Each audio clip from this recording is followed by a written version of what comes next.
at pagiging bukas at nakikinig sa mga hinaing at suhestyon ng mga mamamayan.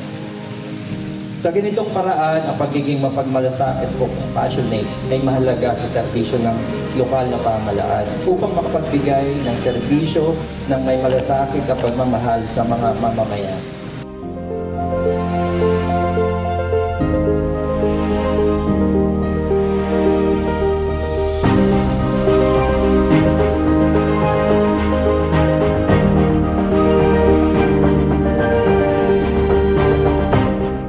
Bilang lingkod bayan, hindi lamang natin ito naririnig ang hinaing ng ating mga kababayan, ito ay ating pinararamdam sa kanila, kasama at may kakampi sa oras ng lahat ng kanilang pangangailangan.